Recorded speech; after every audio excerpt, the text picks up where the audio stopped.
তো তোমালোকে চোৱা আমি আজি জেনেৰেল সায়েন্সৰ কুৱেশ্যন বেংক 2024 চেপ্টাৰ 9 বংশগতি আৰু ক্ৰমবিকাশ ইয়াৰ কুৱেশ্যন সম্পৰ্কে আলোচনা কৰিম প্ৰিভিয়াছ ইয়াৰত আহা কুৱেশ্যন সম্পৰ্কে তো তোমালোকে চাই যোৱা এটা এটাকে ফাৰ্ষ্টৰ কুৱেশ্যনটো তোমালোকৰ হৈছে যে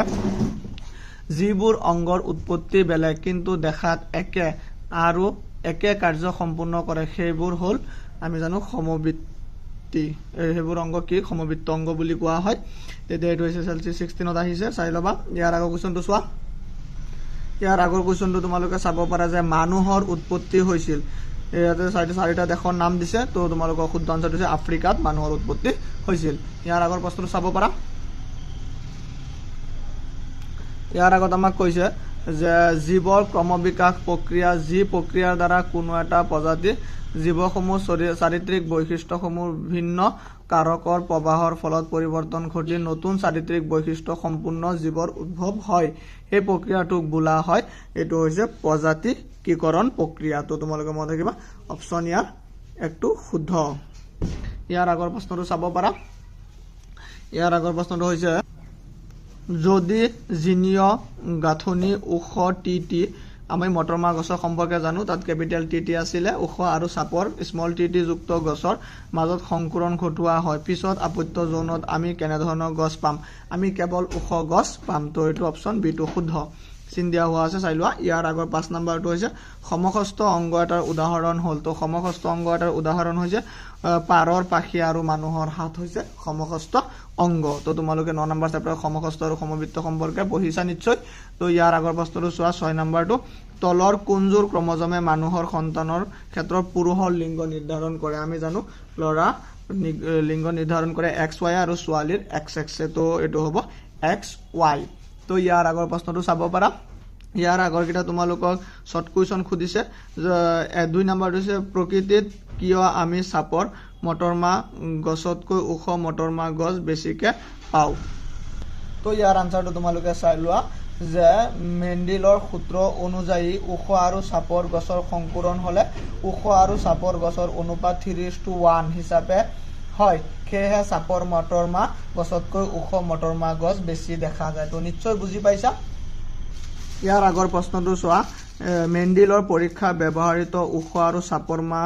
চাপৰ মটৰমাহ গছত কোনটো লক্ষণ প্ৰভাৱী তো আমি জানো ওখ লক্ষণটো প্ৰভাৱী কিয় ওখটো বেছিকে পাইছিলে তাৰ অনুপাতটো আছিল তোমাৰ 3:1 তো ওখটো 3 বুজাইছিলে তিনটা ওখ পাইছিলে তো তোমালোকে আনসাৰ লিখি লবা ওখটো প্ৰভাৱী চৰিত্ৰ ইয়াৰ আগৰ প্ৰশ্নটো চাব পাৰা যে প্ৰভাৱী চৰিত্ৰ কাক বোলে ইয়াৰ আনসাৰটো মই তোমালোকক দেখাই দি আছো তো ইয়াৰ আনসাৰটো তোমালোকে চাই লোৱা যে প্ৰভাৱী চৰিত্ৰ কাক বোলে ইয়াতে আনসাৰটো হৈছে দুই বিপৰীত ধৰ্ম বা চৰিত্ৰযুক্ত জীৱৰ মাজত নিষেচন ঘটিলে যিটো লক্ষণ আপত্য জোনত প্ৰকাশ পায় তাকে প্ৰভাৱী চৰিত্ৰ বোলে তো নিশ্চয় বুজি পাইছা ইয়াৰ আগৰ প্ৰশ্নটো চোৱা 5 নম্বৰ কোৱেশ্যনটো হৈছে কোনো জীৱই জীৱনকালত অৰ্জন কৰা চৰিত্ৰবিলাক তাৰ সতি সন্ততিলৈ বংশানুক্ৰমিকভাৱে কিয় প্ৰবাহিত নহয় ইয়াৰ আনসাৰটো চাই লোৱা তো ইয়াৰ আনসাৰটো দেখা পাইছা আৰ্জিত চৰিত্ৰবিলাকে নিজৰ পৰিৱৰ্তন নঘটায় সেয়ে এনে অৰ্জিত চৰিত্ৰবিলাক বংশানুক্ৰমিকভাৱে প্ৰবাহিত নহয় তো এটো বুজি পাইছা ইয়াৰ আগৰ প্ৰশ্ন চাব পাৰা 6 নম্বৰ কুৱেশ্যনটো হৈছে এজোপা হালধীয়া আৰু ঘূৰণীয়া বীজ বহন কৰা আৰু আনজোপা সেউজীয়া আৰু খুতৰা বহন কৰা দুজোপা মাহৰ গছৰ মাজত যেতিয়া সংকুৰণ ঘটোৱা হয় তেতিয়া দ্বিতীয় আপত্য জোনৰ গছবোৰ কিয় যি অনুপাতত পোৱা যাব সেইটো হ'ল ইয়াতে অনুপাত কেইটা দিছে তোমালোকে নিশ্চয় জানা যে দ্বিতীয় সংকুৰণ পৰীক্ষাত বীজৰ ওপৰত চলাইছিলে মেন্ডেলে তো এটো অনুপাতটো আছিল 9:3:3:1 এটো অনুপাত আছিল তো এটো হৈ গল অপচন 3 টো শুদ্ধ ইয়াৰ আগৰ প্ৰশ্নটো চাব পাৰা জিনীয় পথুচ্ছ কি তো ইয়াৰ আনসাৰটো তোমালোকে চাই লোৱা ইয়াৰ আনসাৰটো তোমালোকে চাই লোৱা ইয়াতে মই দেখাই দিছো এটো তোমাৰ এখিনি এটা সৰু আবাদিত ঘটা কোনো দুৰ্ঘটনাৰ ফলত আবাদিটোত কিছু জিনৰ বাৰম্বাৰতা সলনি হ'ব পাৰে যদিও ই কোনো উদ্বৰ্তন সুবিধা নিদিয়ে ইয়াকে জিনীয় পথুচ্ছটো বোলে ইয়াৰ পিছৰ কুৱেশ্যনটো তোমালোকে চোৱা বিভিন্নতা কি তো ইয়াৰ আনসাৰটো তোমালোকে চাই লোৱা তো ইয়াৰ আনসাৰটো হৈছে পিতৃ মাতৃৰ লক্ষণবোৰৰ তুলনাত তোমালোকৰ তেওঁলোকৰ সন্তান সন্ততিৰ মাজত কিছুমান পাৰ্থক্য পৰিলক্ষিত হয় এনে পাৰ্থক্য বিভিন্নতা বোলে এইটো হয় কিয় আমি জানো মাক বাপেকৰ নিচিনা সন্তান একেবাৰে সেম একে নহয় অলপ হলে বেলেগ হয় ইয়াকে বিভিন্নতা বুলি কোৱা হয় ইয়াৰ আগৰ প্ৰশ্নটো চোৱা যে জিন এটা সংজ্ঞা তুমি কেনেদৰে দিবা এটো 2023 ত আহিছে তো ইয়াৰ আনসাৰটো চাই লোৱা তো ইয়াৰ আনসাৰটো হৈছে জিন হল ডিএনএ এনে এটা খণ্ড যিয়ে প্ৰটিনৰ বাবে তথ্য যোগান ধৰে